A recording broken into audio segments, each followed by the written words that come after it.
Hello అండి, welcome to my channel. ఈరోజు video వచ్చేసి చెక్కగారెలు అండి. చెక్కగారెలు క్రిస్పీగా టేస్టీగా కరెక్ట్ కొలతలతో చేయాలి అంటే ఈ వీడియో చూడండి. చిన్న చిన్న టిప్స్తో చూడొచ్చు. నేను ఇక్కడైతే రేషన్ బియ్యం తీసుకొని కేజీన్నర కడిగి శుభ్రంగా ఎండబెట్టుకొని మిల్లు పట్టించుకున్నాను. ఆ కేజీన్నర బియ్యం ఈ బేషన్లో వేసేసి ఒక స్పూను ఉప్పు వేసి మీకు టేస్ట్కి తగ్గట్టు వేసుకోండి. నేను ఇక్కడ 2 స్పూన్ల కారం వేసాను, పచ్చిమిర్చి అల్లం కూడా వేసుకోవచ్చు. నేనైతే అవేమీ వేయట్లేదు ఈసారి.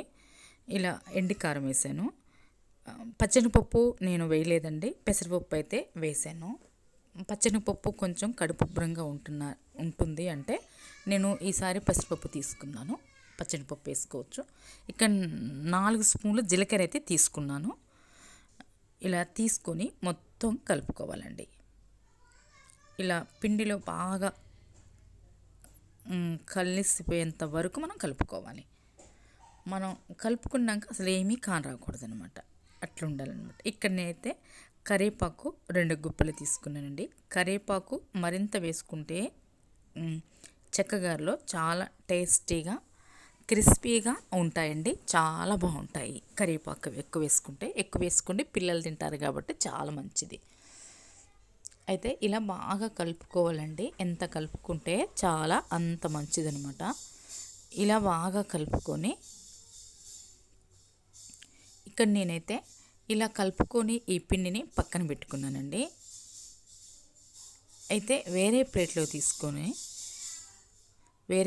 తీసుకొని కొద్దిగా నీళ్ళు పోసుకుంటూ నేను కలుపుకున్నాను. అంటే ఈ హాట్ వాటర్ అండి, వేడి నీళ్ళు ముందే కాగబెట్టుకొని పక్కన పెట్టుకున్నాను అనమాట. నేనైతే ఒక గిన్నెలో తీసుకొని కొద్దిగంత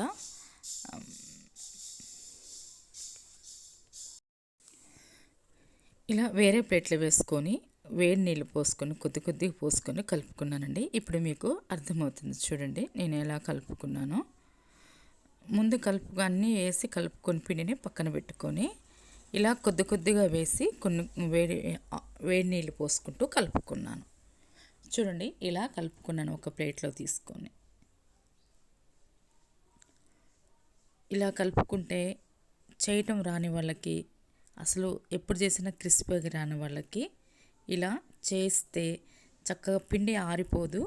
చక్కగా అప్పుడప్పుడు కలుపుకుంటున్నాం కాబట్టి చాలా టేస్టీగా ఉంటాయి, చాలా క్రిస్పీగా వస్తాయండి. ఇలా ఒకసారి ట్రై చేయండి. రాని వాళ్ళకి, కొత్తగా చేసే వాళ్ళకి చాలా ఈజీ ప్రాసెస్ అనమాట.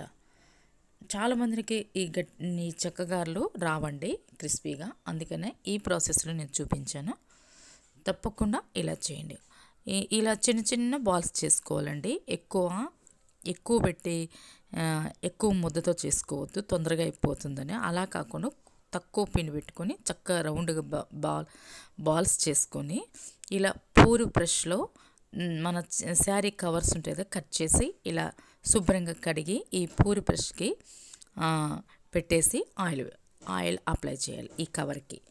ఈ కవర్కి ఆయిల్ అప్లై చేసేసి మనం ముందుగా బాల్స్ చేసుకున్నాయి కదా, ఆ బాల్స్ని దీంట్లో పెట్టి ఇలా గట్టిగా కొంచెం ప్రెస్ చేస్తే సరిపోతుంది.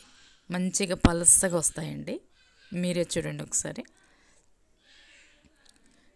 ఇలా గట్టిగా చేస్తే చక్కగా ఫ్రెష్గా అవుతాయండి. చూడండి ఇలా చూడండి ఎంత పలసగా వచ్చిందో, అంత పలసగా వస్తుంది. మీరు కూడా ఇలా చేయండి. కొద్దిగా పిండి వేసుకుని ముందుగా వేడి నీళ్ళు ముందుగా కాబెట్టుకొని పక్కన పెట్టుకోండి. ఇలా ఆయిల్ వేడైన తర్వాత బాగా హై ఫ్లేమ్లో పెట్టొద్దండి, మరి లో ఫ్లేమ్లో పెట్టద్దు, మీడియం ఫ్లేమ్లో పెట్టి ఇలా కాల్చుకోవాలి. మీకు కళాయి తగ్గట్టు ఆయిల్ తగ్గట్టుగా మీరు వేసుకోండి, ఎన్ని పడితే అన్ని. ఇక్కడ నేనైతే 5 అయితే చక్కగా విశాలంగా ఉంటుందని ఇలా 5 వేసి కాల్చాను. చూడండి ఈ కలర్కి వస్తే సరిపోతుంది. ఇది ప్లేట్లోకి కొంచెం వేసాక ఆరినాక వేరే కలర్ వస్తుంది. అదే ఇది ఆయిల్లోనే ఇంకొంచెం ఎక్కువ కాలిస్తే మనం ప్లేట్లో వేసేసరికి ఇంకా వేరే కలర్ వస్తుంది. అందుకనే ఈ కలర్ చాలండి, చక్కగా కాలాయి అనమాట. చూడండి అన్నీ ఒకే కలర్ కాల్చాను అనమాట, చాలా క్రిస్పీగా వచ్చాయి. మీరు కూడా ఒకసారి ఇలా ట్రై చేయండి. నచ్చితే లైక్ చేయండి. ఎలా ఉందో కామెంట్స్ తెలియచేయండి. Thank you for watching. మన ఛానల్ని తప్పకుండా సబ్స్క్రైబ్ చేసుకోండి.